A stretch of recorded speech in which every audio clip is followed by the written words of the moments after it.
In one small Nigerian village called Omlo, life was sweet like fresh palm wine. Couples lived happily, people minded their business, and the only problem they had was who finished the last piece of meat in the soup. One day trouble entered Omlo.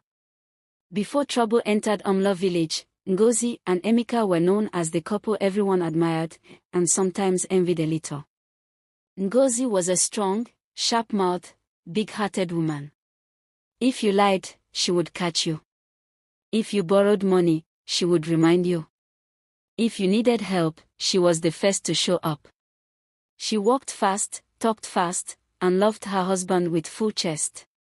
Emeka, on the other hand, was calm like evening breeze. He fixed radios, bicycles, torches, anything with a screw. People called him Engineer Emeka, even though his certificate was from YouTube University. Where Ngozi shouted, Emeka smiled. Where Emeka hesitated, Ngozi moved. They balanced each other like jollof rice and plantain. They had a small compound with one noisy rooster, 2 stubborn goats, and a mango tree that dropped fruit exactly when you weren't looking. Every morning, Ngozi would shout from the kitchen, Emeka, come and break this coconut for me. And Emeka would answer, In baby, you know I'm coming. Even though he was still tying his wrapper. Their life was simple, sweet, and full of small arguments that always ended in laughter. They thought their biggest problem in life was their generator refusing to start. They didn't know that very soon, their real problem would be something fine, dangerous, and living in the water. One day Ngozi was frying puff-puff in her compound when she first noticed that something was wrong in the village.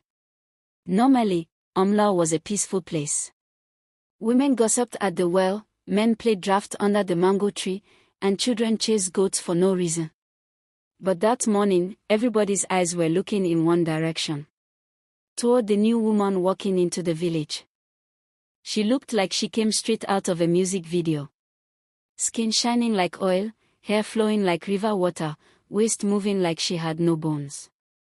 Even the sun adjusted itself so it could shine on her properly. Ngozi squinted and hissed, Emeka, come and see something. Emeka came out, wiping his hands from repairing yet another radio. My love, relax, he said. Maybe she is just passing. But as the new woman walked, every married man in the village turned their neck like lizards. Wives were pinching their husbands left and right. Face front. Look at your life. Is she your destiny? The men only swallowed and faced ground. No one knew her name yet. So the village women nicknamed her Fine Woman. Because truly, she was too fine to be ordinary. The first couple to experience trouble was Uche and Ada. Uche loved Ada, really loved her. He even ate her cooking without complaint, and that was true love. But the moment he saw Fine Woman walking by, his brain went on holiday. He followed her everywhere like a confused goat chasing a leaf. People were shouting at him. Uche, come back. Now your wife they call you oh. Stop following her like she be free meat. But Uche didn't hear anything. He only had eyes for her. The next day, he came home. But his smile was gone. His eyes looked empty, like someone had switched off his spirit. He walked around mumbling. My name is, Ada grabbed him. She shook him. She slapped him, not just a little. Uche. You dey craze. Who take your brain? He just blinked slowly, as if thinking. Brain, what? Ada wailed, spirit don't carry my husband go. Then it happened to Chinedu and Ife, and the next day another couple, and then another. All the husbands who spent a night with this strange woman came back like zombies, walking, breathing, but clearly someone had stolen their joy, their energy, even their sense of humor. Villagers whispered. Now would she be? Not Queen of River. Maybe she did test her husband's loyalty. Nobody knew the truth yet. All they could do was watch as their husbands acted like robots programmed by beauty. The village women secretly gave her a nickname. What a fine woman. Because seriously, how else do you describe a woman who could make married men forget their own names? Even the goats seemed to know something was off. One goat tried to bite Uche when he followed water again. Uche didn't care. The goat ran away looking embarrassed. But in everything everyone had their turn, it was soon Emeka's turn. It was Emeka who first noticed her. He was walking home from fixing a neighbor's radio when he saw what a fine woman strolling through the village like she owned the place. She is very fine, he mumbled quietly. And just like that, his brain switched off. Ngozi, meanwhile, was frying yam in the kitchen, humming a tune, when she saw Emeka following water through the yard like a confused chicken. Emeka, she screamed, waving the yam stick like a sword. Emeka blinked, paused, then waved politely at her, and continued following water. Ngozi shook her head. Now what? If this woman steal him from me, I go turn river woman myself. She grabbed her slippers, ran after him, and shouted. Emeka! Come back. Or I go call your spirit back myself. But Emeka didn't hear a thing. He was mesmerized, hypnotized, bewitched, or maybe just lovesick, who knows? He followed quietly, tiptoeing through the village like a ninja. She noticed something strange. Every man who followed water looked drained, like someone had taken all the fun out of them. They didn't talk, they didn't laugh, and they even walked slower than her grandmother's old goat. This one no be ordinary woman, Ngozi muttered. Something fishy dey, literally fishy. But somehow she was able to pull her husband back. And that, my friends, was just the beginning. That night, Ngozi could not sleep. She tossed and turned, thinking. Emeka. My husband. Who gave you license to follow a stranger like Mumu?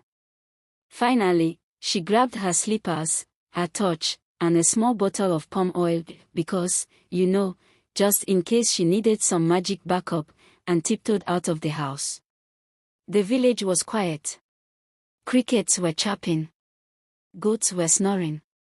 Even the stubborn rooster was taking a night off. Ngozi followed quietly.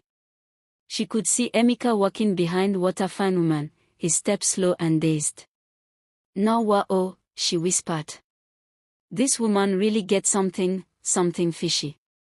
They reached the river at the edge of the village. The moon reflected on the water like silver. And then, water stepped into the river. Ngozi blinked. Her eyes widened. The woman's legs disappeared into the water. Before Ngozi could scream, Emeka stepped into the river too, and sank below the surface like he was visiting a swimming pool he didn't know existed. Ngozi gasped. No. My husband. Who told you to join her swimming class at midnight? She ran closer but stayed on the bank. And that's when she realized, water was not a normal woman at all. Her body glowed, scales appeared on her arms, and her hair floated like seaweed. Her eyes shone bright blue like the deep river. Ngozi swallowed hard. Abeg, this one no be ordinary water. This one no river water. For a moment, she froze. Then she remembered. If nobody go save Emeka, no me I go save him. So she ran back to the village to gather the wives whose husbands had been stolen. She shouted, waved her torch, and even used her slippers like a flag. My sisters. Come out. No time to fight this water fine woman now. The village women, sleepy and confused, followed her anyway, because any woman whose husband suddenly became a zombie after following water fine woman knew this fight was real. And that's how the rescue plan began, under the light of the moon, with palm oil, slippers, torches, and pure determination. That night, Ngozi led the army of angry wives to the river. Torches in hand, slippers ready, palm oil for extra power, they looked like a mix between warriors and confused party guests. Baba Chaku, the village priest, met them at the riverbank. He was old, grey, and smelled like herbs and roasted goat, but he was serious. This woman, this water fine woman, she is not normal, he said, pointing at the river. She is a sea creature. She steals men's souls. If we want our husbands back, we must act now. Ngozi raised her slipper like a sword. We are ready. Come out, thief. Return our husbands, or face our wrath. From the water, the surface shimmered. Slowly, shapes began to appear. One by one, the souls of the husbands rose like glowing figures. Emeka! Ngozi shouted. A glowing, slightly confused version of him floated out of the river. Chinedu! Another soul appeared, dancing a little awkwardly like he had no idea he was supposed to walk. Uche! And another floated up, mumbling, my name, oh. The wives gasped. It's working. Quick, quick, call the rest. Then the water fine woman appeared, towering and glowing, half woman, half fish, hair floating like seaweed. You think you can take back what is mine? She hissed. Ngozi stepped forward, slippers in hand. Mine is mine. My husband is mine. And if you try, I go through palm oil for your eyes. A fierce, chaotic battle began. The creature splashed water everywhere. The wives shouted, waved torches, and even threw slippers. Baba Choku chanted, waving herbs and making magical gestures. One wife accidentally hit her own husband with a torch, but he didn't mind, he was too happy to be back. Water fine woman lunged, trying to drag Emeka back into the river. Ngozi shouted, never. My husband is not swimming with you. Finally, Ngozi grabbed Baba Choku's sacred calabash, smashed it on the ground, and a bright light flashed across the river. The creature let out a terrifying scream, then disappeared into the depths, never to bother the village again. The husbands' souls returned fully. They all blinked, looked confused, and stumbled out of the water. Emeka held Ngozi's hand tightly. My love, you saved me, he asked, still shaking. Ngozi sighed, smiling and shaking her slipper at him. Yes, Mumu.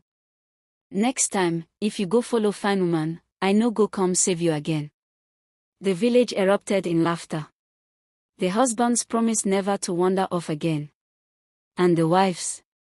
Well, they celebrated with yams, palm wine, and a new village rule: no man follows water fine woman, even if she looks like goddess. And from that day on, Omlo village returned to peace. Though the goats still acted like bosses, and Emeka never walked past the river without holding Ngozi's hand.